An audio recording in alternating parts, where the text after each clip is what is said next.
carry on, please. Right. Can everybody hear me? Brilliant. Yes. Thank you.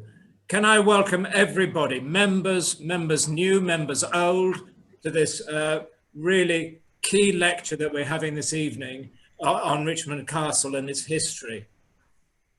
I believe we have some visitors this evening, several colleagues of our lecturer, William Wyeth. I can't see everybody on screen, but if you are one of those visitors, you're very, very welcome, and I do hope you enjoy your time with our Civic Society. Tonight's lecturer is Dr. William Wyeth, and it's my very great pleasure to introduce Will to you. He's speaking to us from Dunbar near Edinburgh, and we're just hoping that we've got an absolutely perfect connection with that area. Will has been working with English Heritage now for 3 years as what's called a properties historian. It sounds a wonderful job to me, specialising in castles, and not only Richmond Castle, but Stokesay in Shropshire, Sherborne Old Castle in Dorset. He's currently working on Middleham, just up the road, and Warkworth in Northumberland. And before joining English Heritage, Will produced a PhD in Scotland, working with Historic Scotland. And the subject, as you could imagine, was early stone castles. So William, or Will, you're very, very welcome, and it's a great pleasure to have you with us this evening. Thank you for giving up your time this evening. I understand that you might be talking for longer than the sort of 45, 50 minutes that a lot of people talk for. So we're looking forward to a really long time with you. So thank you. But before we actually start, Will, we're going to extend the lecture, and we have with us also Anna Evis, who is the curatorial director at English Heritage. Welcome, Anna. It's delightful to have you with us. And before the lecture, Anna's going to introduce the topic, and I think put it into the context of the 950th celebration of Richmond Castle. So welcome, and Anna, I'll hand over to you. Thank you, John, and hello everybody. It's really lovely to be here, even though obviously it would be much nicer if we were all in Richmond. I'm speaking to you from Oxford. And as John said, I'm curatorial director at English Heritage, and like Will, who has a lovely job, I also have a lovely job, and get to work with people like him, and he is brilliant, as you'll hear. I won't detain you for very long. I just did want to acknowledge the 950th anniversary. I know that you were planning that your celebrations would have, already started, and for obvious reasons those have been delayed, but I know that you will be, all being well, things will be going ahead a little bit later in the year, and English Heritage, we want to wish you all the very best for those celebrations. I am hoping that the castle will be open. We're going to be announcing on Friday our reopening plans, so do look out for those. We know, I think we all know, don't we, how important our own places have become during these lockdown months, and I'm sure that this summer your area of Yorkshire will see very many visitors, and that I'm confident that Richmond and Richmond Castle will be one of the go-to destinations for them. We actually, some of you may know Kevin Booth, who's one of our curators, and he filmed a little piece for the One Show a year ago about Richmond Castle and about the cell block project, which was going to be shown a year ago ahead of the new season, and they didn't show it, but they've still got hold of it. And we have been talking to them, and they are going to be releasing it ahead of any reopening. So that's something that's really good to hear. Given the castle's great longevity, of course, English Heritage is a bit of a newcomer in terms of its stewardship. But we do take very seriously our stewardship role of the castle. It's one of the most spectacular and terrifically significant castles in England. We've been a charity since 2015. We look after about 400 sites in England. And since becoming a charity, we have been able to do some really great things at Richmond. There's the Cell Block project, which I'm sure you all know about. And then more recently, in 2019, Will was involved with a representation of the castle. So new panel scheme, new interpretation in the museum, and so on. And both of those projects benefited from the considerable expertise that resides within English Heritage. Will, you'll hear from in a minute, Kevin Booth, I think you may know, Mark Douglas and others. We have a really great team of curators and historians and building specialists who enable us to further our understanding of important places like Richmond.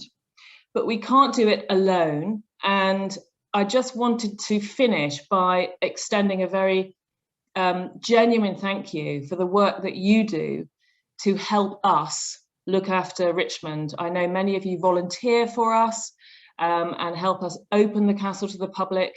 And then more recently, you have been able to secure a fantastic award from the Castle Studies Trust to enable the community excavation to go ahead, hopefully later this year, to build on the work that we did as part of that presentation project that I mentioned. It really does feel like a true partnership. And as a charity, we're very grateful for the support that you give us. So thank you very much. I'm going to shut up now and let Will do the talking. Thank you. Thank you. Thanks, John and Anna, for your introduction and welcome. And thanks to the Society for inviting me and for allowing me to in turn invite some scholars and colleagues who may be interested in my ideas here. I'm just going to pull the slideshow up. Oh, bear with me. Share screen. There we go. Good to go, Will. Yeah. That's all clear. Good, good. So my job at English Heritage is to explore the histories of its castles. Usually I do this in advance of projects which look to improve some aspect of the site, as Anna mentioned. I became involved with Richmond when I first joined EH over 3 years ago, and as part of a team wanting to overhaul the castle's museum and its on-site interpretation or information panels. My vision for the reinterpretation of the project from an historic perspective was simple. Apart from sharing a delight for what castles really were, it was to bring people back into the castle. As we shall see, there are many fascinating aspects to the architecture and archaeology of Richmond and its surroundings, which are important and should be celebrated. But I also wanted to shed some light on the lives of the people who lived, worked, loved, and died there. Though Richmond doesn't have a substantial share of resident kings and queens to call upon for these purposes, I will view this talk as a success if by the end of this paper you agree that there are other perhaps more interesting stories which the now completed project has borne out. My big message for this talk is that the castle at Richmond is not a functional device that does things, but it is rather a cultural and a political artifact. In my presentation, I want to show you how Richmond Castle was entangled with big events like the Norman Conquest and the changing fortunes of its owners, residents, and neighbours in its early years. My ideas, specifically in the later part of my talk, are rough and approximate for now, but I'm interested to hear all of your thoughts, responses, and criticisms. I am currently recovering from long COVID, so if I can't get back to you at the end of this talk with a question that you have, I'll be sharing my email address, so please do get in touch. And if you don't catch that email address, I'm sure that John or Colin will be able to help you reach out to me. Just a further note before I launch into the lecture proper, a video of this talk will be made available on the Society's website, but I still have some copyright issues to iron out, so there may be a short delay. So if you're hoping to rewatch this again or watch it for the first time, thank you for your patience in advance. This talk is made up of 4 parts. Firstly, I'll do a lightning tour of the early owners of the castle and its estates. This will give you an insight into the stories of some of the characters I touch upon later on. In the second part, I'll look at events and society in England around the Norman Conquest to give you a clear sense of why the castle was built and used in the way that I think it was. The third part will answer the question, why is 1071 an important date for Richmond? Lastly, I'll turn to two detailed studies. I hope these will bring home how the cultural and political changes in Yorkshire and England following the Norman conquest were woven into the very fabric of the castle architecture. The first detailed study looks at the cluster of buildings around Scotland's Hall, and the second looks at the Great Tower, which I think most of you will be familiar with. It's kind of an icon of the castle as it stands today. So to begin, an overview of the castle and its early owners. And the first person I want to talk about is not actually connected with the castle per se, because we think he actually died before the castle was complete, but that person is Edwin, Earl of Mercia. Edwin was a brother-in-law to King Harold Godwinson, who was killed at the Battle of Hastings, and was from a powerful and well-connected family in England, in late Saxon England. That's the period before the Norman conquest. He was connected, as I said, by marriage of his sister to King Harold. His younger brother, Morcar, was briefly Earl of Northumbria from 1065 to 1066.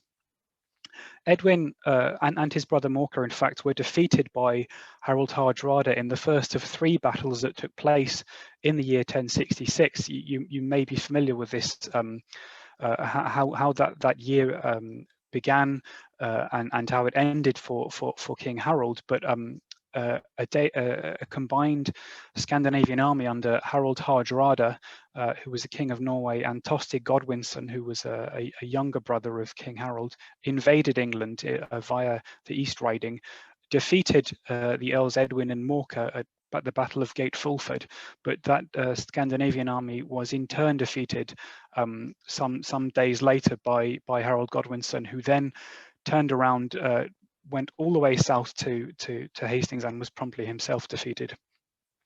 So that's who Morcar is, and that's his connection. Morcar actually, Edwin, I should say. Edwin actually survived the Norman conquest and remained in his position as Earl of Mercia after 1066. But his position became increasingly tenuous. Many of his western lands were granted out by William the Conqueror to some of his Norman followers. So Roger of Montgomery was made Earl of Shrewsbury in 1068, and this undermined Edwin's position. Edwin began to lose face and tried to muster a rebellion in the north of England, which I'll touch upon later. This was essentially unsuccessful. And following further nibbling at his estates, he was ambushed and killed by his own followers a few years after the Norman conquest. The second person I want to draw your attention to, I hope will be familiar to those of you who know the castle. This is Alan Rufus depicted on the right. This is a later rendition. We don't actually have any images of what Alan looked like. We think he was at the Battle of Hastings. We don't know for sure. We know there was a Breton contingent at the Battle of Hastings. Alan Rufus himself was from Brittany. I'll touch upon this a little bit later as well. He was a distant cousin of William the Conqueror through marriage of some ancestors.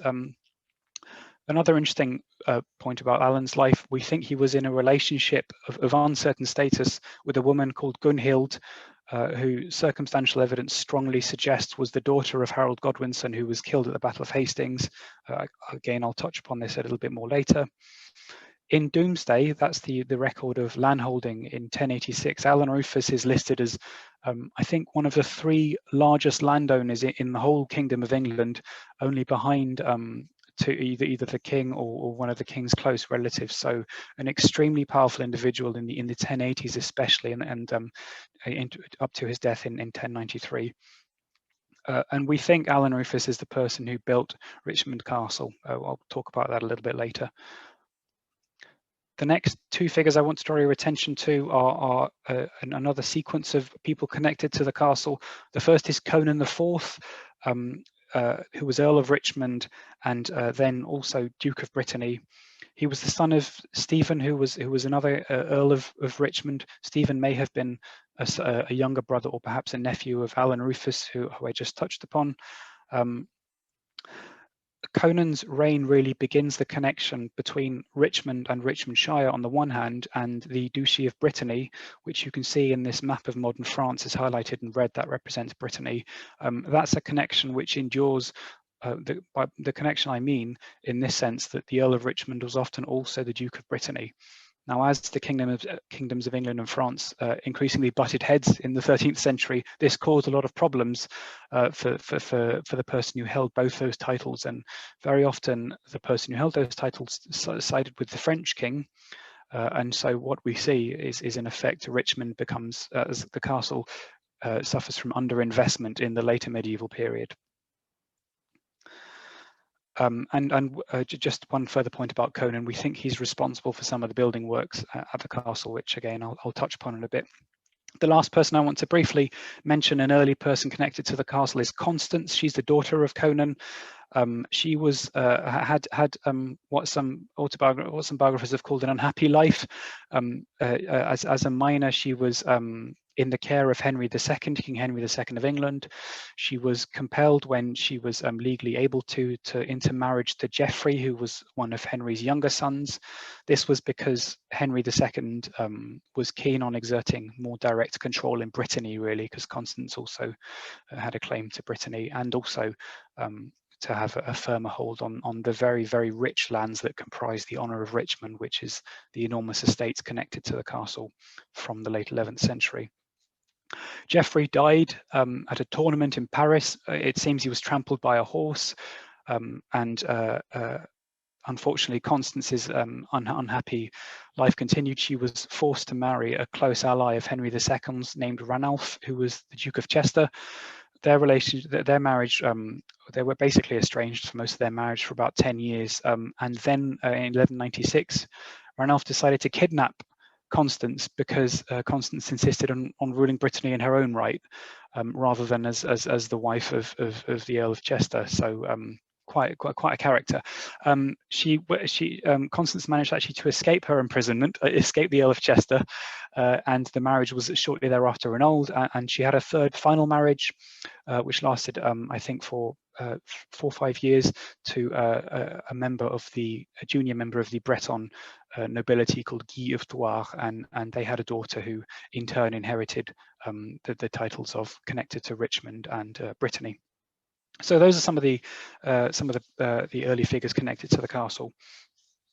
I want to turn now to part 2, which looks at Richmond Castle and the Norman Conquest. I want to look at, when I talk about the Norman Conquest, I don't just want to look at Richmond from the perspective of that fateful battle in 1066, but as the beginning of a process of deeper cultural and social change in England, which began with some practical decisions in the immediate aftermath of the Norman Conquest, but which had some long-term ramifications, which I'll touch upon. A big part of what follows, not just in this section, but through the rest of my lecture, concerns Doomsday. Many of you will know what Doomsday is, but I just want to cover it briefly with an example. Doomsday was a survey of landholding which King William ordered, we think in the year 1085. Essentially, he wanted to work out who owned what in his kingdom and what they owed in tax. As the byproduct of what this survey, I should also say, he wanted to establish who owed what in the year 1086, but he also wanted to work out who owed what in the year of the conquest, but before the conquest happened in 1066. So what the document looks like in practice, is in front of you for the manor of Catterick, which those of you in Richmond will know fairly well. In 1066, it was held by Earl Edwin, who I touched upon earlier, and now, that is in 1086, it is held by Count Alan. That's Alan Rufus, Alan the Red. So that's the kind of document that Doomsday represents, and it's invaluable, you can tell, because it captures a period of English history in transition. So Richmond and the Norman Conquest. We begin with the Northern Rebellion of 1069, which can be traced actually in origin but to strife between the ruling families of places like Northumbria before the conquest. I believe the reason that the rebellion spilled over into the period after the conquest is essentially King William was unable to manage those relations and unable to exert the kind of control that would have prevented the violence that happened. Discontent with William's reign focused around, in the year 1068, around Edgar Etheling, who was the last male of the royal house. Bear in mind, Harold Godwinson was not of the royal house, just of a very powerful family. the rebels presented Edgar Etheling as an alternative to William, and this gained popularity among northern leaders. Now, an earlier revolt, as my slide suggests, in 1068, actually petered out because King William turned up to York and constructed an impressive castle, and nothing more happened. But when William was in York or thereabouts, he excuse me, he nominated the next Earl of Northumbria, who promptly thereafter set off to his estate in the far north of the Kingdom of England and was murdered at Durham, which launched the Second Northern Rebellion, the one for which we know, and which preceded the harrying of the North. I've listed what happened in that Northern Rebellion, but essentially William comes and goes to York chasing the rebels, the Northern rebels, and then having to deal with other rebellions in the Midlands and sending out forces to deal with rebellions in the West Country, for example, and he returns. An interesting feature is in 1069 that an army of Danes arrived at the Humber and joined the rebels, and this threat of external Scandinavian instability to the kingdom is something that plagues William's thinking up until his death, basically, and it's a fixture of Richmond's history as an estate and as a castle as well. So 1069, William bribes the Danes, they leave, he retakes York, but he pursues the rebels in the winter of 1069 to 70, which is the harrying of the North, as Rod Flint has touched upon in his great lecture last month, I should say. As Rod said in his lecture, I think when we talk about the harrying of the North, we want to be careful of the of how much credibility we set by the ferociousness of the narrative accounts of the harrying of the North. We need to be more careful, and Paul Dalton's work on Yorkshire and the Norman Conquest has borne this out by suggesting that the impression given by accounts like Domesday of vast swathes of area of the county being wasted, it is implied by historians by the harrying, is probably actually misleading. The terminology of Domesday is very ambiguous. Its coverage is very varied, and the picture of North Yorkshire is very mixed. To fully explain the ambiguity and the vagueness of Domesday, there is an example of a landowner called Thorbjorn, whose name I've kind of highlighted here. Thorbjorn resided in 1066 in Domesday in Cambridgeshire, as my translated extract says, in Orwell, now held by Pico, which is a Norman name, who held it in turn of Count Allen. In 1066, it is implied it was held by Thorbjorn, who in turn held it of Ediva, who was a major landowner in eastern England. We actually know from a separate document from 1086 called the Cambridgeshire Inquisition that Thorbjorn didn't actually lose his lands, contrary to what Domesday would suggest. He may have lost some lands, but he didn't lose his standing because he appears as someone to act as an adjudicator in legal proceedings in Cambridgeshire connected to this Inquisition. So if he acts as an adjudicator, as a figure of local responsibility, he must still be a landholder, but we wouldn't know that if we'd have trusted just Domesday. That's just an example to show how it's a complicated document, a fantastic document, but complicated. Domesday records that some places were poorer between 1066 and 1086, other places only marginally so, and other places unchanged. What Domesday is telling us is for a Domesday expert to tell you in full detail. As I mentioned, it's a complicated document, but what we may be seeing in Yorkshire, where there are genuinely records of estates that have declined in value, is the consequences of the massive disruption caused by the Norman Conquest and the death of major landowners. The changing nature of agricultural intensity in northern England compared to southern England is another factor. And it's entirely possible that certain landholders have sought to overplay the picture of devastation or ruin in their estates for obvious tax avoidance purposes, basically, how things change. It's not likely, as Anne Williams has noted, that either Edwin, Earl of Mercia, or Morcar took part in the rebellions that I just covered connected to Edgar Etheling, but certainly Edwin lost face amongst his supporters, and presumably he also lost wealth because many of his estates were granted out thereafter. The nibbling encroachments into his western lands in Cheshire and Shropshire essentially reduced his authority. Here is a figure who was one of the leading nobility in England before the conquest, and retained his title thereafter, but was seeing his position eroded. We don't know what happened after the harrying with Earl Edwin, but in the following year, in 1071, he's recorded with his brother as wandering the woods and open fields, being thereafter killed by his followers, as I mentioned earlier. Edwin's death was a watershed moment for Richmond, and I'll touch upon this later. A year after his death, King William travelled to Scotland to settle affairs there, and this may have been the time at which he took the opportunity to reorder the social hierarchy of the north and prevent further rebellions, but also extend royal power there. This would be achieved by changing the topmost level of society, and probably nothing more profound. In the process of his reign, the lands of those who had died without heirs or who had rebelled against the king, like Edwin, reverted to the crown. William frequently chose to grant these lands in a more piecemeal and fragmentary fashion to Normans, whether close allies or simply people who had performed service. However, from the early 1070s onwards, faced with significant challenges to his authority in Normandy from continental rivals, he chose to give out units of land in enormous units called hundreds or wapentakes. Those terms are essentially interchangeable, but 100 comprises a unit of land. If you see the satellite image on the left of my slide, each of these areas of white comprises a hundredal unit, and they can be composed of anywhere up to 24 parishes. These extremely large areas. And they're also very old administrative units. Some of them may date to the Iron Age.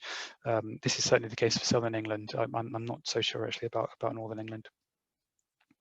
So the people who received these grants of hundreds meant that the recipients were in charge of packed, closely controlled units of territory, and Alan Rufus was one such recipient. He received 200s, which comprised the rump of the lands which would become Richmondshire.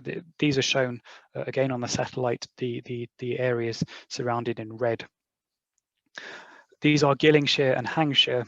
The old political centres of these were the manorial centres of Gilling and Catterick, respectively. As places, they were important because of their location, either on or close to Roman roads leading either to Durham in the north or to Carlisle to the northwest. Richmond was chosen as a new location, and for different characteristics, we think. It was removed from major roads passing through the region, although Swaledale was probably necessary to protect from the perspective of raiding. In the time of Doomsday in 1086, Yorkshire was on the frontiers of Norman power. This was particularly true of the Pennine uplands to the west and Cleveland to the northeast. It was only over the half-century following the Norman arrival that these areas were brought into the ambit of royal authority. So just 50 years later, smaller lordships further north and west than Richmond, for example, the Balliol fee in Upper Teesdale, in effect superseded the immediate security concerns for why Richmond and Richmondshire was established as a border lordship under Alan Rufus. Domesday record is interesting in this respect because it suggests that Norman influence beyond the Tees was uncertain. Those of you not familiar with exactly where the Tees is, if you see my satellite image, where Barnard Castle is located, that's the line of the Tees that then descends into Cleveland. This is the reason for Alan Rufus's estates in Richmondshire. This is the reason why Alan Rufus's estates in Richmondshire are actually the northernmost estates recorded in Domesday. And this again has been taken to indicate the rationale behind the establishment of Alan in this area to monitor a difficult region. This is not to say that Durham was a foreign country to King William, not at all, but that royal agents were not able to gain a detailed picture of landholding beyond the Tees, essentially beyond Richmondshire to the north and to the west.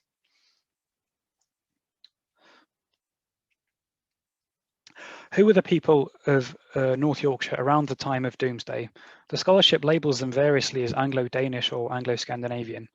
They lived in the northernmost part of an area called the Danelaw, and the Danelaw is outlined on this map, though I have some reservations about it, but the gist of it is that it covers a lot of northern England and eastern England up to about the Thames as its southern boundary.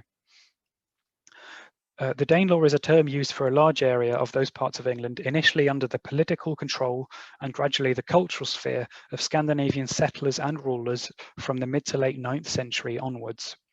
England, as a unified kingdom, had for the early part of the 11th century actually been ruled by a succession of Scandinavian rulers. There was Knut from 1016 to 35, Harold Harefoot until 1040, and after that Arthur Knut, who died 2 years later in 1042. It was only on his death that the unified kingdom reverted to what we would call the English royal house under Edward the Confessor, in turn whose death ultimately led to the Norman conquest because of a problem of inheritance, no clear heir. You will remember too that there were 3 battles in 1066, 2 of which saw armies of Scandinavians descend upon northern England through the Humber, through essentially the heartland of the Danelaw region as depicted on my image here. The cultural and political sensitivities in the Danelaw were dynamic and oriented as much towards the North Sea kingdoms, including Denmark and Norway, as the political heartland of England at Wessex. In effect, Danelaw appears as a distinct, or at least semi-distinct, cultural and political zone in the 11th century, and this is something that continues after the Norman conquest into the 12th century, in fact.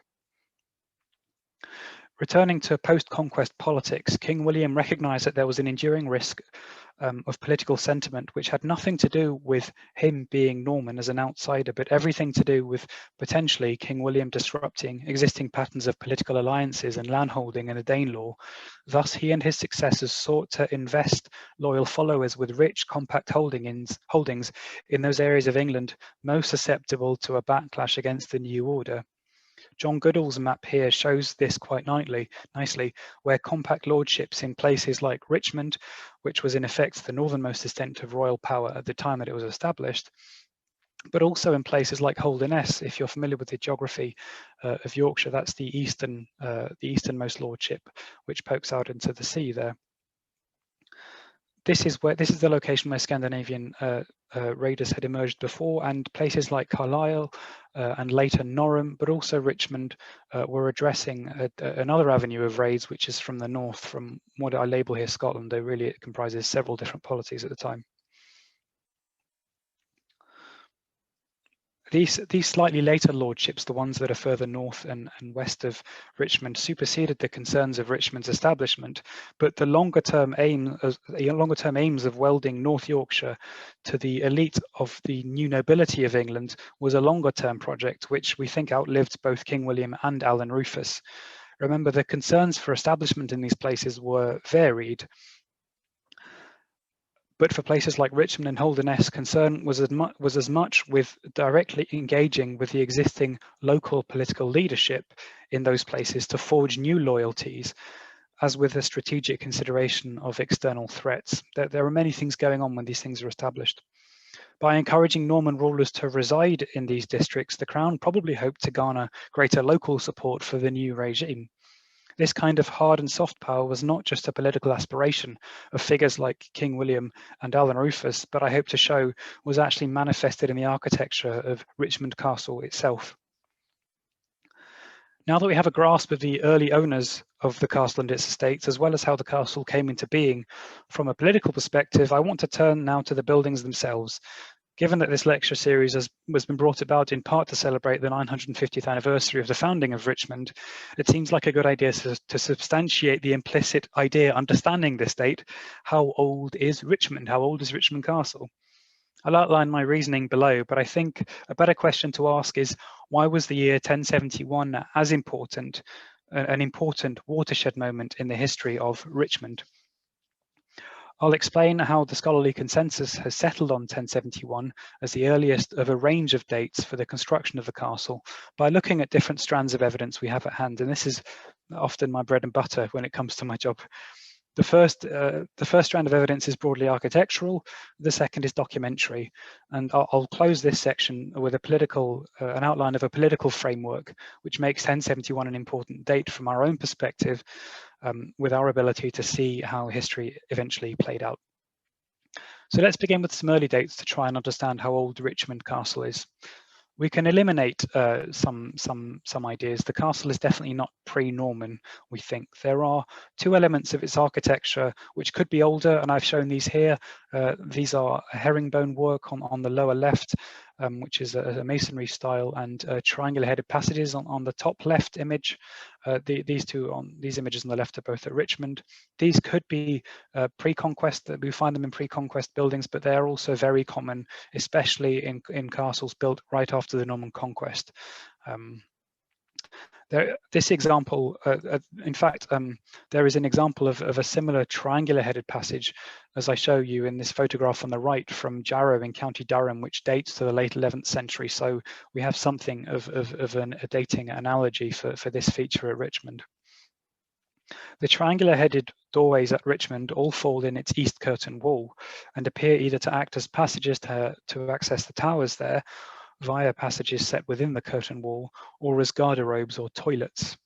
As this example shows, I won't go into too much detail about the mechanics of how the image on the top left operated practically, but I think you can guess. Another common feature of conquest-era castles is herringbone work, a distinctive way of laying masonry, which is typical, as I said, to conquest-era castles. It's likely that the triangular-headed passages were visible when the castle was complete, but the herringbone work was probably concealed beneath some layer of render, especially if this was if the herringbone work was within an internal wall. This kind of work is found in patches. Herringbone work is found in patches across the castle, both in the curtain wall and in the wall of buildings like the mural towers and the Great Hall at Scollon's Hall. Just to note, the name Scollon's Hall, which will come up a few times, is named after a 12th century steward of the castle, with whom it is associated quite early on in documentary sources. From this, we may infer actually that Scotland worked at the hall for some time in the 12th century when he is attested in documents as the head administrator of the honours estates. And we can begin to see this standing in contrast to the actual political leadership of the castle in the form of the Earl or Duke operating in a different building in the castle, which we'll come to later. And the prime suspect here is the Great Tower. A name that is not as old as Scollon's Hall is the Robin Hood Tower, which is the best surviving mural tower on the east side of the castle. This is a much larger architectural unit, which tells us that the castle dates to the late 11th century. The original tower was on two levels, a ground floor housing a small chapel and a first floor which housed a private apartment. I draw your attention to the figure on the left. The red dotted lines show you the division between the original tower. The green line and arrows above represent later medieval extensions to the tower. It was originally a two-story building. The archaeologist Michael Shapland, who I know is here tonight, has drawn attention to Robin Hood Tower recently, comparing it with the firmly dated tower of Rougemont Castle in Exeter, which was built in the late 1060s, possibly into the early 1070s, which is another example of an 11th century mural tower. I'll be showing more pictures of Rougemont so that you can see the connection. The difference between the two here is that Exeter acted, it looks like, as a gatehouse, whereas Robin Hood looks like it was just a tower within a curtain wall.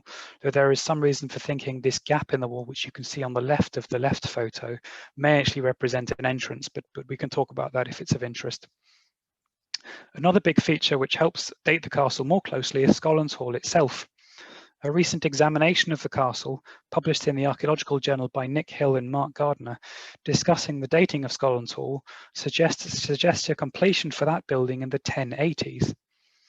The way they outlined this dating was via the column capitals at both Scollon's Hall, which appears on the right here, which is quite worn, and the original entrance to the castle at the north end of the enclosure, and these column capitals are of similar style to each other.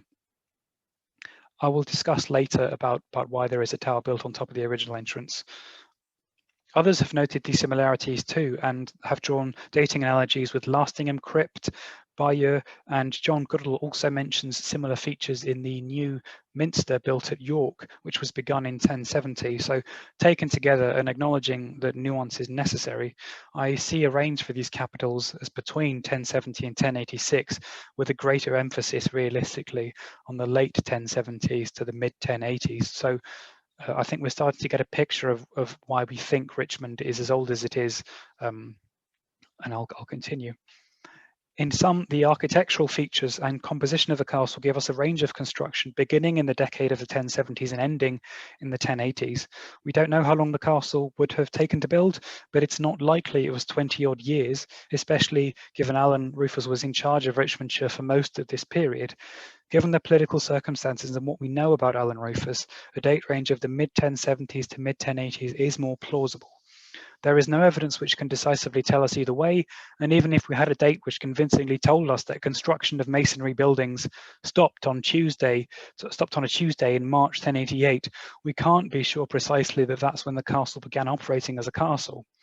So we'll turn now to the documentary evidence, which is unfortunately no more decisive, but which goes some way to suggesting that 1071 is an important watershed date. We'll begin with the earliest evidence. Curiously, perhaps for those of you unfamiliar with it, the castle does not feature in the Doomsday entry for 1066, but it also doesn't appear for the Doomsday entry of 1086, when the building work was lightly completed.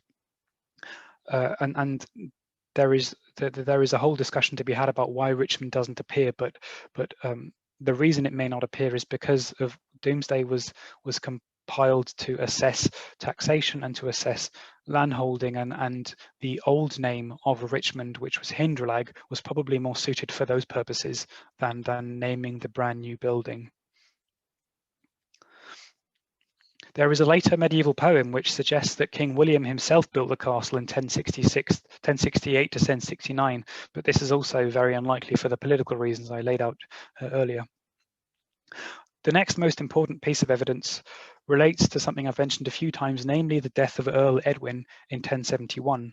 The Anglo-Saxon Chronicle records in two texts how he and his brother Morcar were wandering in woodlands and open fields, after which Edwin was killed by some of his followers. I mentioned how in the lead up to this event, Edwin's prestige and perhaps his following and perhaps even his wealth were being undermined by successive grants of lands to Norman lords in those areas of traditional Mercian dominance like Chester and Shropshire. In effect, the Chronicle appears to be telling us that Edwin and Morcar were either attempting to start a new rebellion or were fleeing charges of treason issued by King William. All of this is undocumented, but that we think this enterprise obviously failed. The reason this is important, the reason this date is important, is less because Edwin had any connection to Richmond directly, apart from being the landowner. He had no hand in any castle building whatsoever here. It's because after his death, the estates, most of the estates in Richmondshire ended up in the hands of our familiar friend, Alan Rufus. And you see, I've added the Doomsday entry for Gilling, which is the other major hundredal centre, which records this fact. We don't know when the exchange of ownership from Edwin, after he died, it probably went to the hands of the king, and then it was issued to Alan. But it can only have been after 1071. And this is why I think 1071 is a watershed date, even if it's really a placeholder of sorts for a lack of clearer starting point about the history of Richmond Castle. So continuing with our explanation of trying to pin down the exact age of Richmond, we turn to the Revolt of the Earls in 1075, which resulted in Alan receiving extensive estates in Norfolk and Suffolk. For those of you who don't know, the Revolt of the Earls involved the Earls of East Anglia, Hereford, and Northumbria, rebelling against King William, and in origin it seems to do with permission over who could marry who, but we suspect there are other things going on. The Earls of East Anglia, Hereford, and Northumbria were beaten first by the Worcestershire Fyrd, that's the militia under Wulfstan, who was Bishop of Worcester, and later they were defeated by the Norman forces under King William's half-brother Odo of Bayeux. Many of the East Anglian lands which were seized following the crushing of this conquest came to form the estates of household officers connected to Richmond Castle, who frequently held estates both in Richmondshire itself and also in East Anglia, so they had estates straddling the country, but in those two concentrations. While these events don't directly relate to Richmond, they tell us that Alan received lands which were later integral to running Richmond Castle only after this date, after 1075. Additionally, it wouldn't be possible to either start or continue building a castle during the revolt of 1075. So if construction had begun before that date, it was likely paused for at least a year whilst King William dealt with that revolt. Moving on, there is a period of clear patronage by Alan Rufus, which places him in England, or at least places his attention and considerable financial expenditure in the kingdom. Alan refounded St Olaf's Abbey in York, renaming it St Mary's in 1088, and he also founded a small priory at Swavesey in Cambridgeshire, where archaeological prospection suggests buildings were built between 1080 and 1088. So in that, again, that same decade of the 1080s. In the current guidebook to Richmond Castle, John Goodall also makes reference to a charter which grants the chapel at Richmond Castle, that's probably St Nicholas's chapel within the Robin Hood Tower. This charter records Alan giving that chapel to St Mary's Abbey in York, which he's recently refounded in 1088. John Goodall takes this as evidence that the castle was complete by then, and I think that's probably right. And that charter goes someday to bookending the end of the likely construction of the castle. Perhaps Alan was on a spending spree in the 1080s, which saw foundations of and grants to religious houses, and this is an impressive amount of money he's spending. I remind you that again that the best dating evidence for Richmond Castle is also from this decade, so make of that what you will. The big piece of evidence which tells us that Alan was in charge, however, comes from the Domesday returns for 1086, which suggest, as I mentioned, that Alan was easily one of the wealthiest people in England, behind only the king and his half-brother. He had his own section of the Domesday book. Most of the Domesday comprised the counties, the old counties, old boundaries. There was an entirely separate section just titled "The Lands of Count Alan." Such was the volume of lands that he held.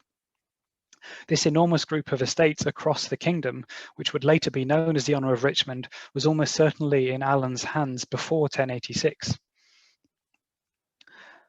But I hope it's clear from my earlier points we can't be exactly sure when that was the case. Curiously, although Alan's lands are referred to as a castlery, as I mentioned, there is no direct reference to Richmond Castle in Domesday. So in sum, the documentary evidence has no decisive proof, but does tend to suggest a moderately heightened likelihood that the castle construction began or was completed in the decades of the 1080s. It's possible that it was begun sooner than this, perhaps as early as 1071 after Edwin's death, but we really don't know. Excuse me.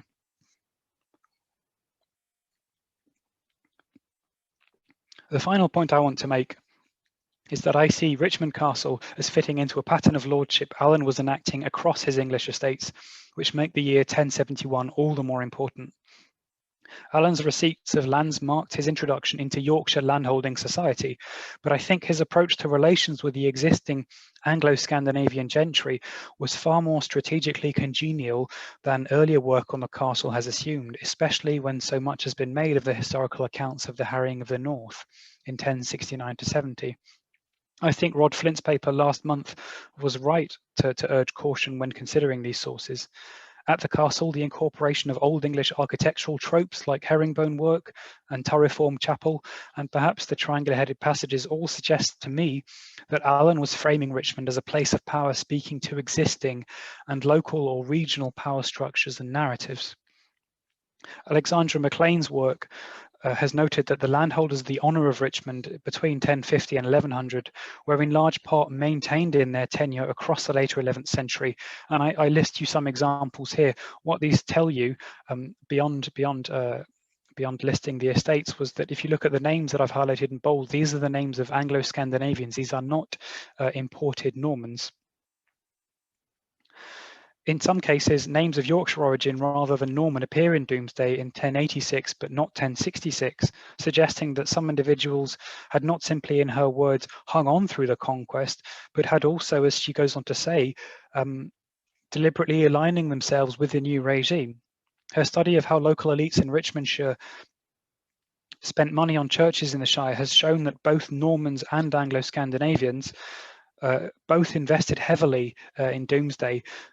Both invested heavily in churches, I should say. So here is a local community wishing to show themselves as being influential by investing in churches, irrespective of whether they are Normans or Anglo-Scandinavians.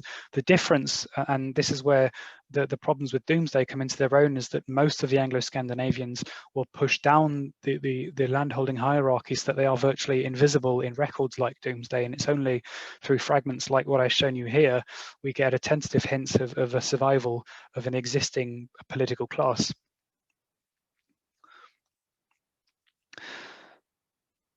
She suggests this is evidence for, Alex McLean suggests this is evidence for continued prosperity and compromise and perhaps co-creation across cultural and ethnic lines.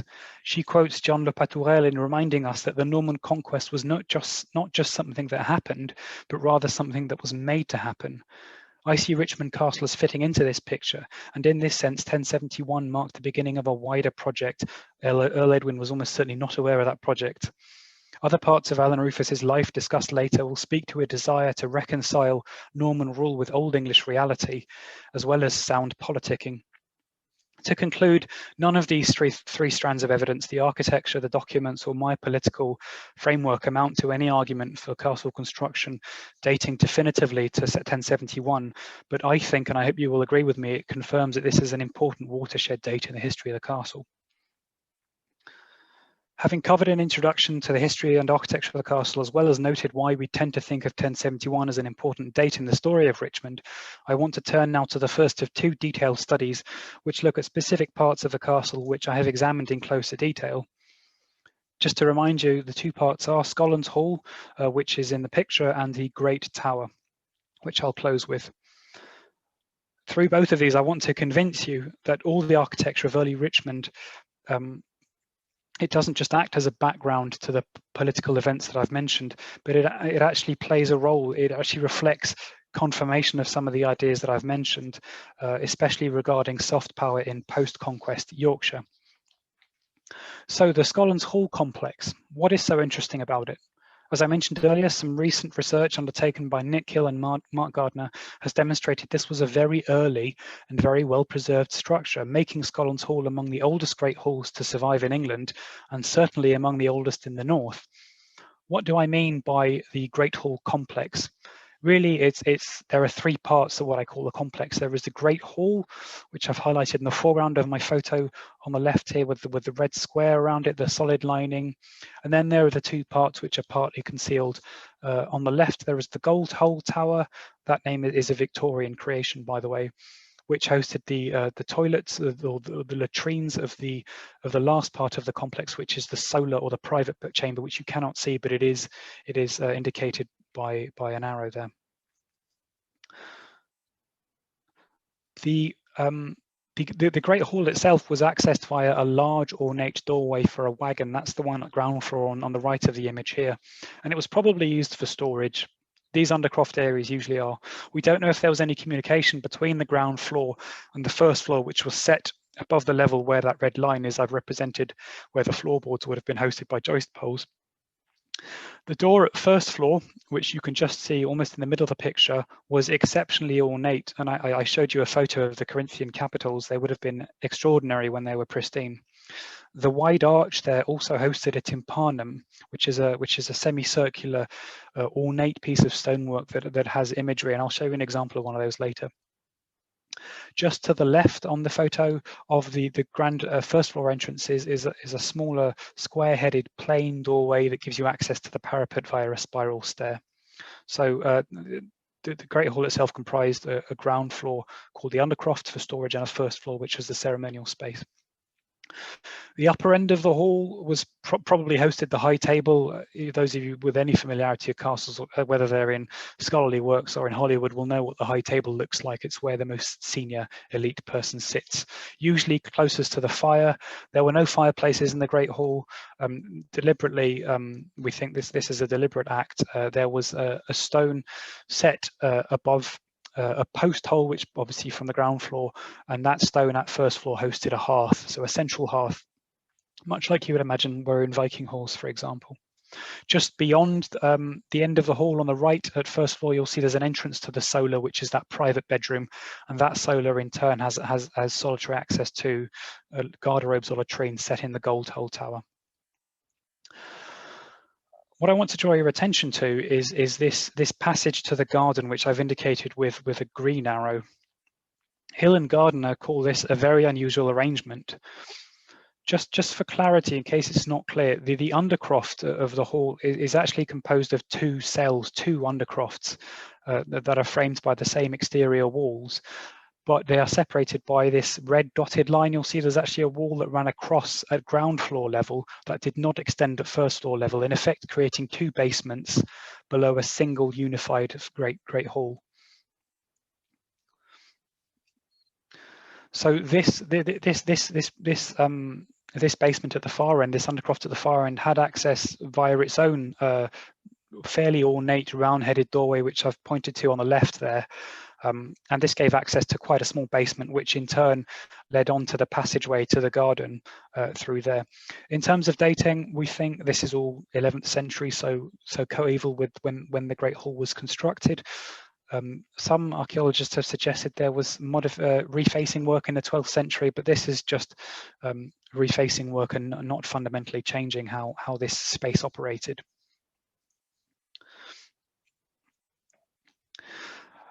We're going to go through that passageway and be into the cockpit garden and turn around and have a look up at the complex, this part of the complex from the south looking, or rather from the east looking west. You can see in the image on the right, which is just a blown up version of that on the left, between the horizontal red line and the horizontal yellow line, there are a series of joist holes, balcony joists. We think, therefore, that there was a balcony that projected towards us viewers and that was accessed via that door on the left there. In terms of phasing, again, all probably 11th century, except for that window next to the doorway, which is surrounded in green, and the upper stories of the Gold Toll Tower, which are both probably late medieval on stylistic grounds. This arrangement of a great hall at first floor, with at its back a private chamber at first floor, and below that private chamber a passageway running through it, is very unusual for castles in the Norman Conquest. But I think if we look to the buildings of the rich and powerful before 1066, we can begin to understand why this configuration of architecture was built the way that it was. It wasn't an accident. It wasn't a change of planning. We think it was all deliberately meant to be as it is. I think this particular form of architecture imitates pre-conquest architecture at big centres of manorial power in Anglo-Saxon England before the Norman Conquest. To show you this, we need to have a look at what kinds of architecture existed in England before castles emerged and the Normans took over. The mid-11th century promotion law text, shown here in a 12th century rendering, describes buildings or facilities of a big manorial centre which underlined certain ranks within late Saxon society, among which were the Bellhus and the Burggate, translated respectively as the bell tower or fortified gate. This amounts to a definition of sorts for what kinds of buildings existed at late Saxon manors. Since the Burh, that's the fortified settlement or manorial centre, was an administrative centre of its estate, the Burh Gate itself, the gate of that complex, was a symbol of lordly power. In my mind, this configuration at Richmond is a deliberate and conscious reference to the Burh Gate. Until recently, we thought that there were no Burh Gates or Bellhuses that survived in any number. I mentioned already Michael Shapland on the towers of lordship in England before the Norman Conquest, with origins in the 900s, so in the 10th century. He outlined several excavated and standing examples of towers connected to lordship centres across England before the conquest. He drew attention to the depiction of a tower in the Wyeth tapestry, which is on the left here, which other scholars have noted. The late Derek Wren, a great castle scholar, wrote about this particular feature. It has 4 stories in height with a large ground floor, a gateway, several upper openings, and a balcony facing the sea. And in the words of Anne Williams describing this, the essential elements of design seem to be the large openings in the upper floors, perhaps leading to now vanished wooden galleries, which can only have been for the displaying of people or relics. It has been reasonably suggested by Shapland, but also by others, that the Wyeth tapestry's image of a tower-like building with a ground floor arch on the Channel coast and incorporating a lookout platform may very well represent a Burh Gate. The features which make up the Burh Gate depicted in the Wyeth tapestry are readily apparent at Richmond Castle, specifically this end of Richmond Castle. which features traces of a balcony overlooking a primary access point into the enclosure, a private chamber with all the features associated with elite living, like a fireplace and a garderobe, although I don't know if there is a fireplace in the bio image actually. And at ground floor level, we have that substantial round-headed doorway leading into the heart of the aristocratic residence, as I infer it is being shown by the bio tapestry, and as we know is the case with Richmond. What are the problems with this theory? That Richmond has a pseudo-Burgate, as I call it. Firstly, we need to understand how the Richmond example relates to other buildings, other examples across England.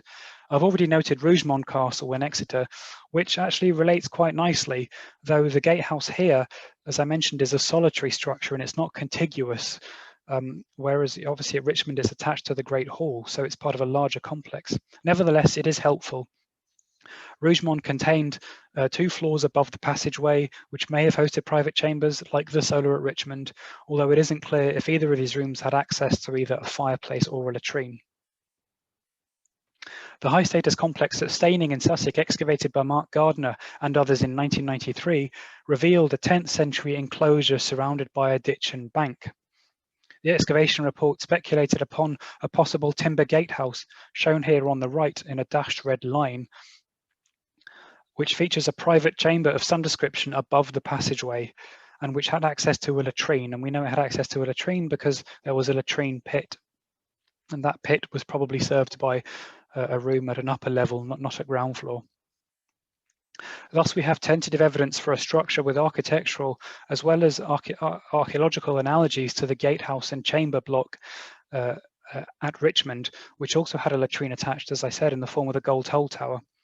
To quote John Blair's interpretation of the Staining Gatehouse, on this reconstruction, the rather tunnel-like gate passage would have had a room on the outer side of a gate, perhaps for guests to wait or to be interviewed by a porter. The unknown upper stages were potentially elaborate. Viewed head-on from the perspective of approaching visitors, the structure would have been tower-like in appearance. End quote. There is a further quandary. Even if we hypothetically accept that the back end of Richmond Castle's 11th century hall comprised, as I argue, a pseudo-Burgate, a visitor upon entering through the vaulted passageway from the east would find themselves in a dark passage below the upper end of the Great Hall, and the area I'm talking about here on the top left image is shown as the blue shaded area. However, this space isn't as unusual as it seems. It may in fact represent a waiting room of sorts, as John Blair speculated at Staining, where comfortable seats could be located and refreshments brought in. And I draw your attention, in fact, to the photo on the lower left, which is on the south wall of this waiting room space, which appears to show traces of a ledge, which very easily could have hosted a bench, a waiting area. And I believe that's a primary feature. I want to go and check when I'm allowed back at the castle.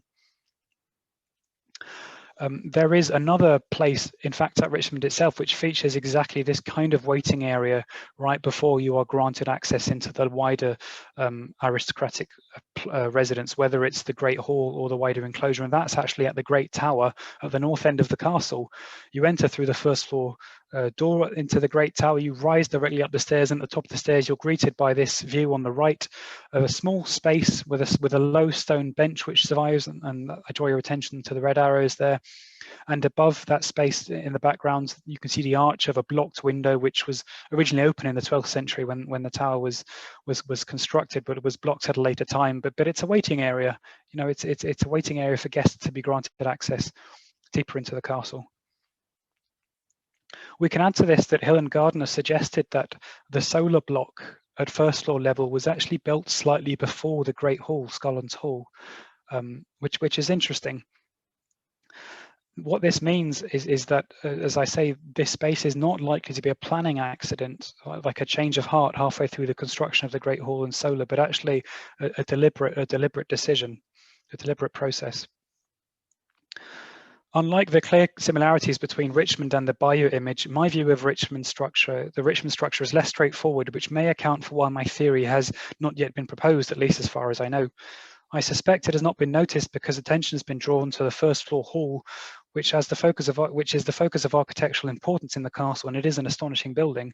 Without doubt, the first floor Great Hall at Scotland's Hall is an impressive building, drawing on a European tradition of hall complexes as well as an English tradition at places like Castle Acre and Chepstow in the post-conquest castle building period.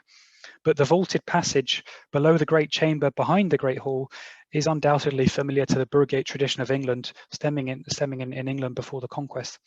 Michael Shapland identified other castles in northern England, Praddu, Barnard Castle and Tickhill, which featured in their earliest phases gatehouse towers like an earlier Burgate, all of which in these castles were probably built within 40 years of the Norman conquest. So what I'm suggesting for Richmond is not isolated in the north of England.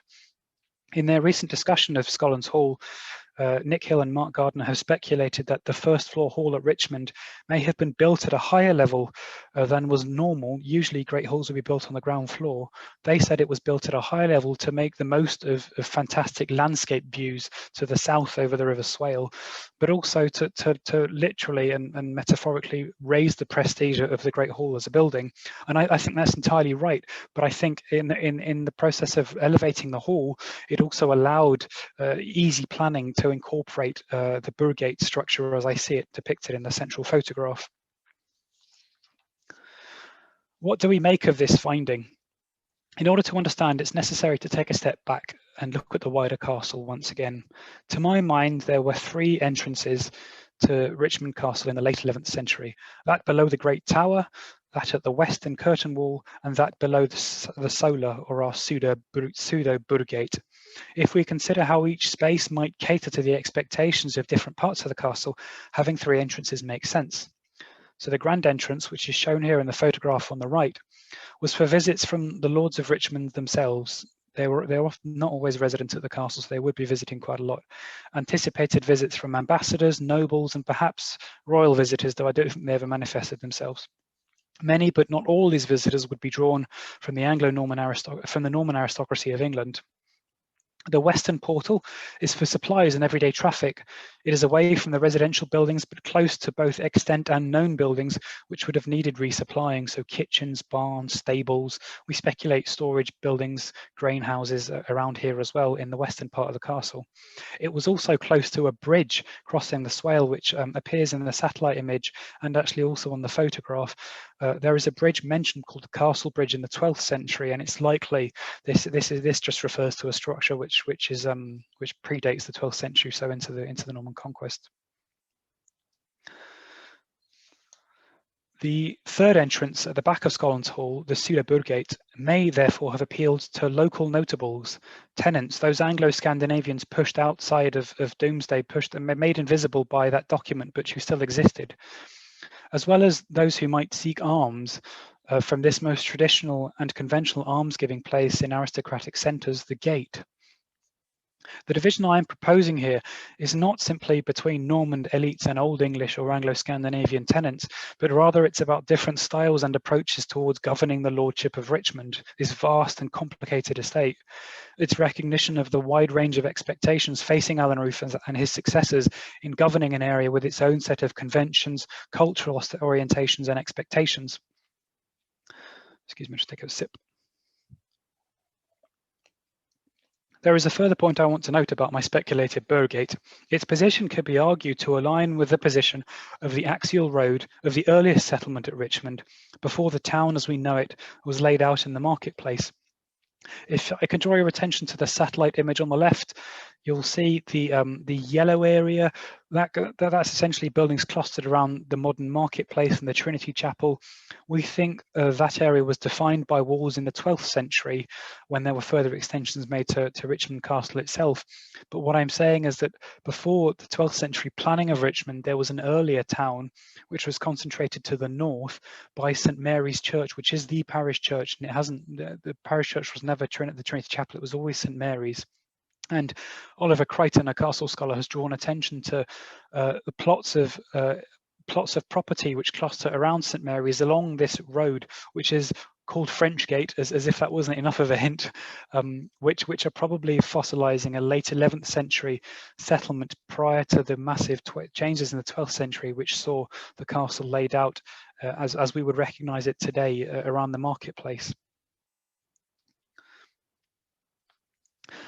what the point I'm making here is that the route of French Gate, if you carry it forward south towards the castle proper, it could be speculated to head towards the Borough Gate, or perhaps another opening which we've lost. But the orientation of that road is quite deliberately not going towards the 11th century gate, although it's possible to argue that there was another route.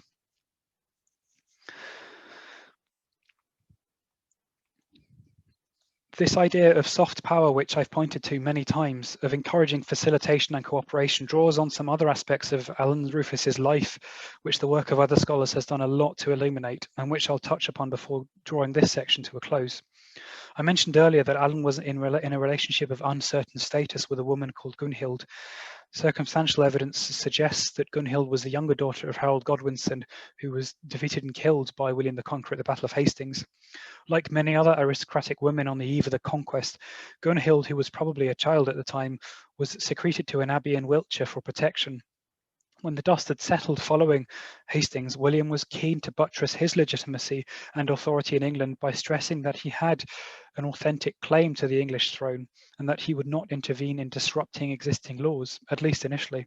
In this vein, those who had sided with William's enemies in the run-up to Hastings and in rebellions thereafter were treated as rebels against the crown rather than resistors to an invasion. There was a recognition by William and his followers that a degree of legitimacy and continuity with the old aristocracy of England was important for stability and successful lordship. This makes sense to you and I as well. We can understand this. Thus, many Norman incomers married or entered into relationships with the widows, daughters, and heiresses of recently defeated or deceased Old English nobility. You may notice I haven't said that these unions were necessarily consensual, nor that they were necessarily marriages as we would understand them today. This was the case with Gunhild. There are two letters which survive from Gunhild, we think, which go some way to suggesting that there was a degree of affection in her relationship with Alan Rufus, but we do not know the whole picture, and we should admit to this. And we recognise that in situations like this, where there were forced marriages and implied sexual violence, that the victims of these crimes were evidently under considerable duress. While the exact circumstances of the union between Alan and Gunhild are likely to remain ambiguous, it certainly had the potential to lend legitimacy and authority to both parties. In the years around Alan receiving the massive grant of what became Richmondshire, he also received estates in East Anglia, which were previously held by an Old English aristocrat named Edith Swanneck, who was suspected of being Gunhild's own mother and a wife of sorts to Harold Godwinson before he divorced her shortly before Hastings. Alan was also a patron of religious houses, but his choices in this respect are interesting. He chose to refound St Olaf's Abbey in York, the political centre of the north of England, in 1088, rededicating it to St Mary. In effect, Alan was continuing a tradition of northern patronage in York, modified to meet Norman expectations, but recognising what came before. As with many other magnates, as I mentioned, he founded a new house at Swavesey in Cambridgeshire. Unlike other magnates, however, these are the great men of Norman England. Upon his death, Alan chose not to be buried either at his refounded abbey at St Mary's, nor at his new house at Swavesey, but at another recipient of his patronage during his lifetime, the Abbey of St Edmunds at Bury in Suffolk, which was dedicated to the cult of the quintessential English martyr King Edmund, who was killed by the great heathen army of Danes in 869. In the years after the Norman conquest, the abbey was especially popular and the great recipient of gifts from patrons in the Danelaw specifically, of which Richmondshire formed part. We can see Alan's choice to be buried here as part of a pattern. Add to this the work of Maclean and Paul Dalton in Yorkshire in the Norman conquest, both of which suggested Richmondshire specifically retained a higher than average proportion of native landholders who continued to patronise local churches, simply being pushed down the hierarchies of power. What therefore appears at first glance to be a curiosity at the back end of Scotland's Hall at Richmond Castle, now, I hope you will agree, seems to make more sense in terms of the immediate aims and ambitions of its builders in the 1070s and 1080s. I'm aware that I'm taxing your time, so this is the last section of the paper which deals with the Great Tower. And it's a shorter section. And we go here from the 11th century into the 12th century, so slightly more recent in time. And our discussion moves from the Great Hall of the castle to the castle's northern entrance. which was transformed with the construction of what is now regarded as one of England's best preserved Norman keeps, which I call the Great Tower. And as I mentioned, there is less to discuss in detail here than Scotland's Hall, but the importance of the tower and its survival means that I really wanted to cover it. The Great Tower, as my diagram on the right shows you, comprises a ground floor, 2 upper floors stacked one on top of another, followed by a parapet level which grants access to a sequence of turrets. The ground floor is located in the position of the castle's original ceremonial entrance. We know this because the portal of this entrance, with its distinctive early columns, the Corinthian columns, which Nick Hill and Mark Gardner drew on, survive entirely intact. And also, this photo on the left doesn't do it great justice, but the stonework of the earlier phase of the ground floor is very different from that which is above. So at ground floor, it's large, irregular blocks of stone. Some of them are reddish.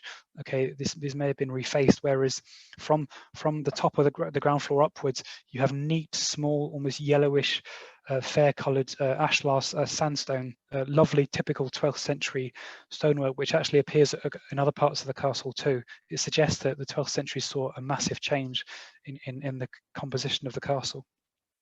How old is the tower? The short answer is we cannot be sure, beyond being confident it was built in the 12th century. Elements that tell us this include the sheer scale of the tower, alongside its shallow clasping buttresses, cushion capitals, and shallow semicircular tympana above the doorways. The small image on the top right-hand corner draws your attention to pilaster buttresses, which are slightly projecting stone ribs that carry up the building. There are 3 of those on this side. Excuse me. The image on the left has some architectural elements which are 12th century in date. The billet ornament, this is the broken tooth decoration on the edge of the arch. The tympanum slot, which is that semicircular hollow, and the cushion capital, which is a particular kind of column capital.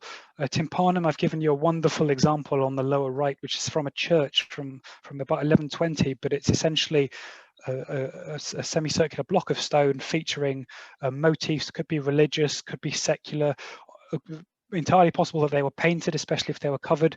Sometimes they were of stone, but they could also, I imagine, be of timber or of plaster as well. They really draw attention to that space as being a high status space.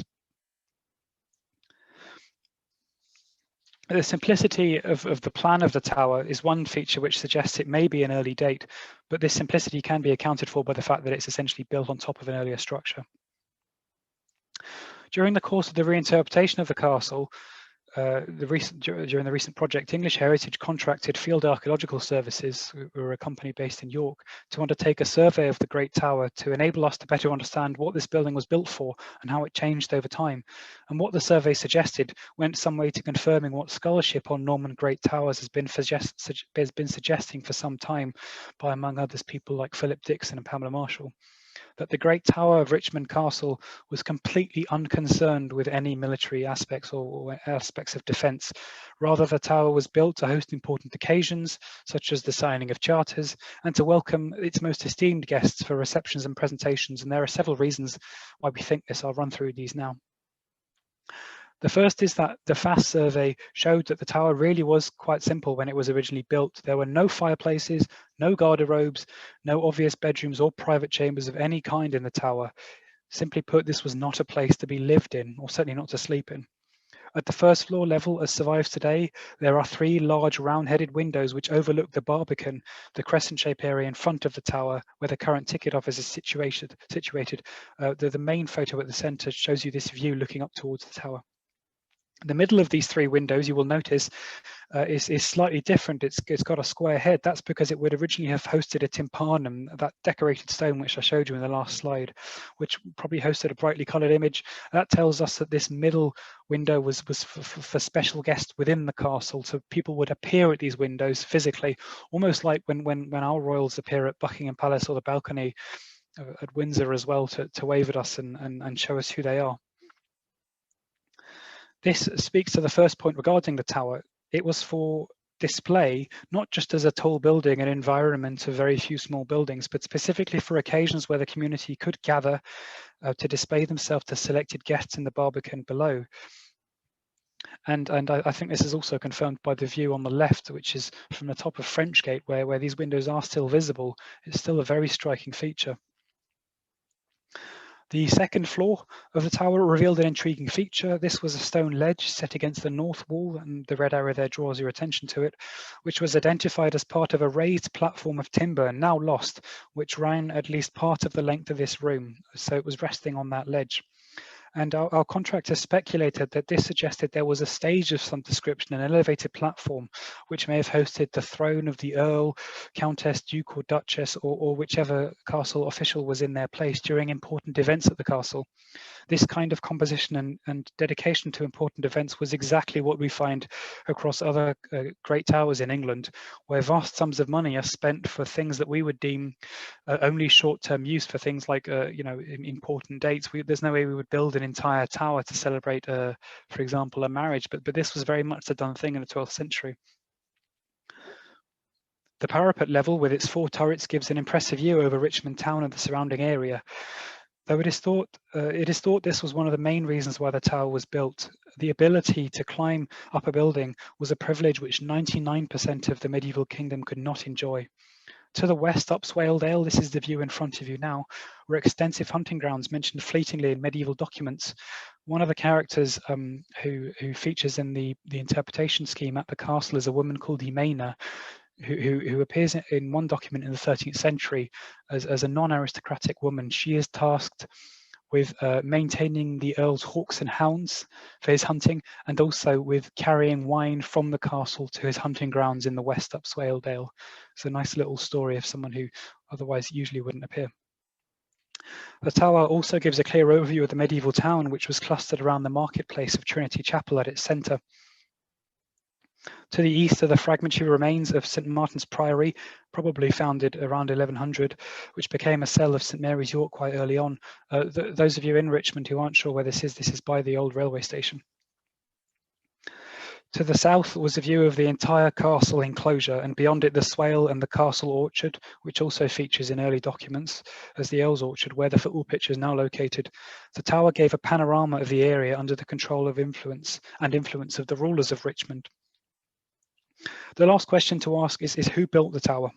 The early 12th century date for the castle features and plan mean that there are 2 likely candidates. The first is Alan, who is the first recorded Earl of Richmond, who died in 1146 and was a nephew, we think, of Alan Rufus.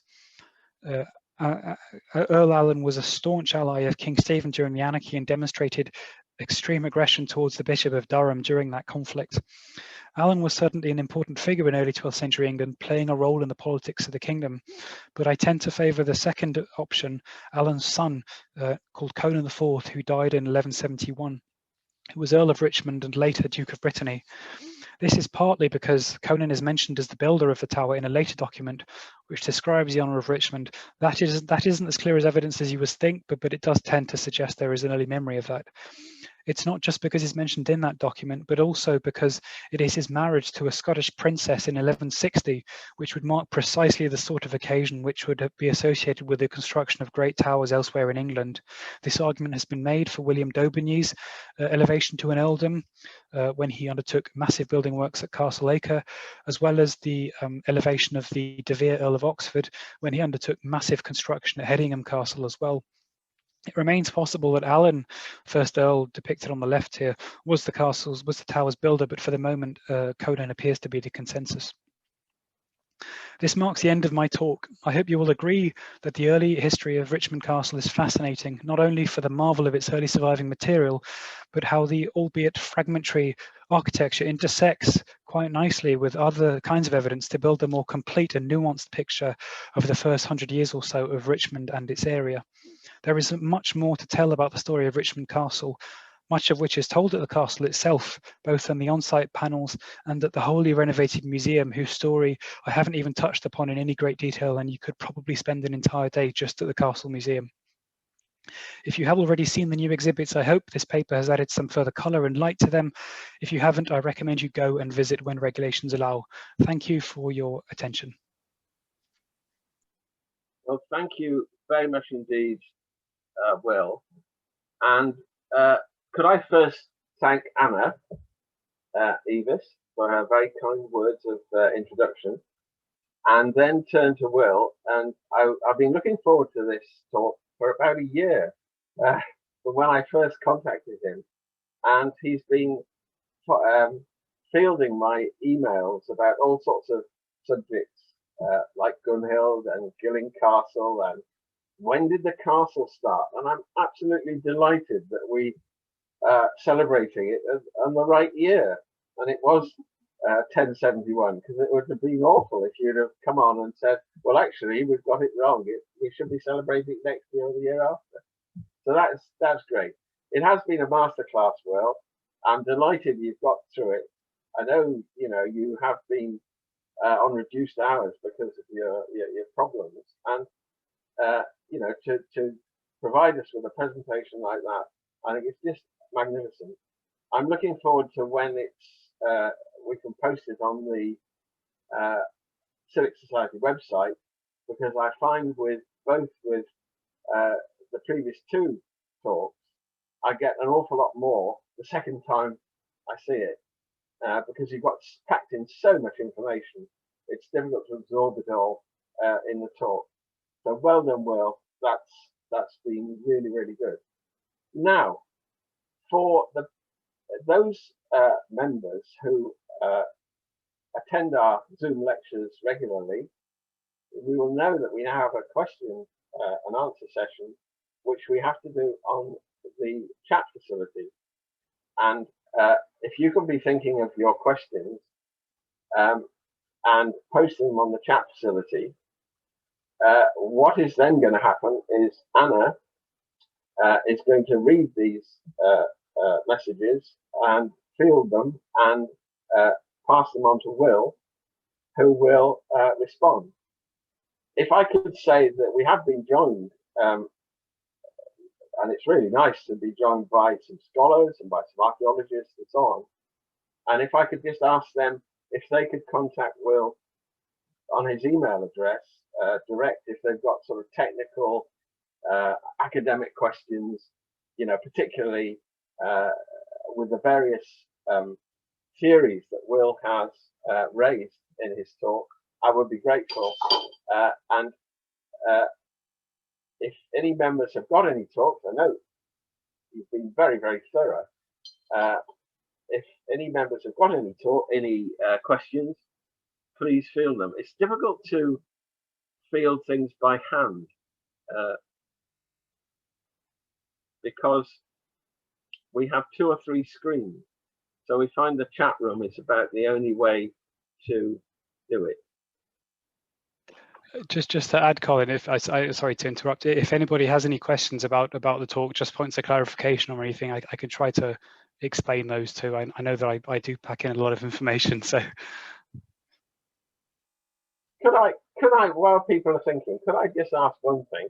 It's probably totally anecdotal, but some mathematician calculated that Alan Rufus was worth more than Bill Gates, 81 billion pounds. Is that just fanciful, or was he that wealthy? Well, I think you were probably right to wonder if it was fanciful. It's difficult to give a clear answer because it's difficult to compare wealth across time periods, especially since the advent of capitalism and how we measure wealth in monetary terms. Certainly, from Doomsday alone, Alan Rufus was an extremely a major landholder in England. That meant that he owned a lot of land, or he had the rights to lands which others worked for him.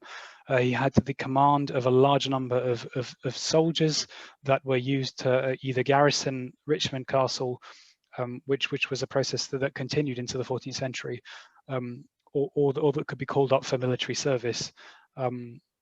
He was very, very powerful, very, very rich, and I have seen what you're saying noted elsewhere as him being one of the richest people in history.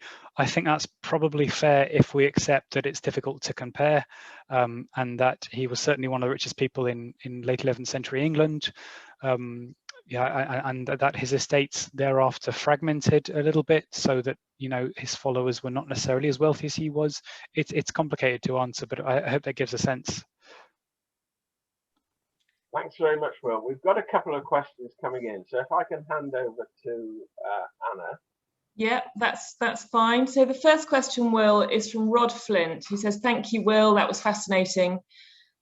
Given the need for the Normans to hold and dominate the land from 1070 onwards, would it be likely that there would have been a wooden defensive structure that was built whilst the stone castle was constructed?" Yeah, thanks, Rod. I think it's entirely possible. For Richmond specifically, I think that the evidence that we have may tend to suggest that it was probably a stone building that was the earliest castle, but I think we should keep an open mind as to if there was something at Richmond before the stone castle. If I can cast your minds north to Middleham, we know that Middleham had a 12th century great tower and an astonishing building, actually probably one of England's biggest Norman keeps at its core. But just on the hill above Middleham is an earthwork called William's Hill. I'm sure, Rod, you're familiar with this. That is a motte and bailey that was probably constructed in the late 11th century that was then superseded in the 12th century by the great tower at Middleham. So it's possible. In terms of any evidence for that at the castle, we don't have any. The earliest artifacts that we have, so objects that we've recovered from the castle, there are not a huge number. The earliest objects that we have date to the late 11th century, and that particular object was actually found lodged in the wall of the Great Hall at Scollins Hall. So it's definitely connected to the stone castle rather than being the fragment of an earlier structure. Then there's a question here, Will, from Fiona Sharrock, who says, "Has any environmental sampling been done in order to try and secure a date for the onset of the building of the castle?" There has been some analysis of soils which took place in the cockpit garden. If you're familiar with the castle, that's the large stone segment which is appended to what I've called a Burgate. There was soils analysis undertaken there because they did some geophysical survey, which is essentially looking for features under the ground as well. What they found there was just evidence of diet in the late medieval and early modern castle, nothing which would give you a sense of when the castle construction was begun. Although what that did throw up, completely unrelated to your question, unfortunately, but quite interesting, is that there was once grapes being grown in the cockpit garden, we think in a greenhouse. Which is quite interesting, quite unusual. This is probably something from the early modern period, not a medieval thing. So we think the 19th century, perhaps, maybe earlier. That's, well, I didn't know that. That's interesting. So there's a question here from Brian saying, "Thank you for a very interesting talk. Was the original appearance of the keep altered by its Victorian restoration?" The exterior of the keep, we don't think so. Though we are aware that there has been restoration work, but not altering, probably trying to be an honest replication of what was there before. To piggyback onto your question, there was significant changes undertaken in the middle of the 19th century in the keep to make it fit for storage. That's a story that we tell on the interpretation panels at the castle as well as in the Castle Museum. Very briefly, in the middle of the 19th century, following an extensive period of, we think, either abandonment or nothing going on at the castle, Richmond becomes the centre for a sequence of militias, and then territorial army emerges there. It uses it as a base, and so that's when we have the barracks block being constructed along the western curtain wall, which is now no longer there. But if you see pictures of the castle on a drive there, you can see it immediately. And that's also when we have the cell block constructed, which came to host the Richmond 16 during the First World War. Both of those buildings have origins in the middle of the 19th century, and that's when there were major works undertaken inside the keep. But the exterior, we think it's probably okay. It looks as if that's the end of the questions, unless anybody's got anything else they want to tap into the chat. Oh, here we go. Peter Cardwell, is there any evidence for how often the Earls of Richmond came to the castle and for how long? Thank you for the question. For Alan Rufus, we're not sure. We suspect that when he's acting as a patron to churches in England in the 1080s, it's likely that he was at Richmond. We can't be certain. His successors intermittently, perhaps. What happens when the connection is made between Richmond and Brittany is that the people who own the castle spend a lot of time in Brittany as much as they do in Richmond. But people like Conan, who I mentioned, we know that he was at the castle, and Constance, they both issued charters at the castle. That's when, for example, Conan IV in the 12th century confirms a grant of land to his ursarius. Ursarius is a Latin name for a bearkeeper, his bear ward. So he kept a bear at Richmond Castle. So he issued that charter at Richmond. Constance also confirms documents at Richmond Castle, probably in the Great Tower itself. She confirms to Richard the Boothkeeper, which is quite a nice surname. Richard the Boothkeeper probably kept a stall in the marketplace, and so she confirmed that he could have that for a fixed amount of money at the castle. In the 13th century, it was outside the scope of the talk, but I've covered it recently. Intermittently, and that's when the conflicts between England and France mean that the relationship between Richmond and Brittany becomes more of a problem for the rulers of the castle. One figure who we do think was connected to Richmond in the later 13th and early 14th century was John of Brittany, who was a younger son of the Duke of Brittany, whom Edward I made Earl of Richmond in 1306. And John is probably the person who built the first substantial stone walls of the town of the borough of Richmond as we would know it, of which only pieces of the bars, the gates, survive today. John of Brittany was heavily involved in Edward's wars, especially in Scotland. Just as you've mentioned stone, Will, there's a question here from Ian Hepworth, which is, do we know where the stone was quarried from? No. I don't know. I would be surprised if the bulk of the building stone was not local. I don't know about the quality of the building work in Yorkshire. Obviously, you drive through villages in North Yorkshire and it's honey stone everywhere, so it must be lovely. But I don't know about the dressing stone. That's the architectural details, if that's local or not. I wouldn't be surprised if it was local, but I couldn't tell you exactly where. Can I just add something, actually, not about the interpretation of the castle or anything. It's just to say that one of Will's strengths, as you probably picked up, is actually being able to explain how parts of the building were used by different sorts of people. And when the castle does reopen, and when it's possible to get into the museum, which might take a bit longer, really is worth going and having a look at the way in which Will and other colleagues have managed to convey in really effectively the community of the household at Richmond, and how that worked, so how it worked as a grand domestic setting, and a ceremonial one. It's brilliant, and I think it really does give you a sense of how the place was used. Well, thank you very much indeed, Anna. If everybody has finished with the questions, could I, on behalf of the Civic Society, thank both you, Anna, and Will for a brilliant talk, which I've thoroughly enjoyed, and I look forward to seeing it again and going through it again in detail. And also to the other William Geddy, who is as usual, kept us all in order and enabled us to enjoy this Zoom lecture, the third in the series for the 950th. And that's all really I want to say. So if I can hand back to John, who will draw proceedings to a close. Thank you, Colin.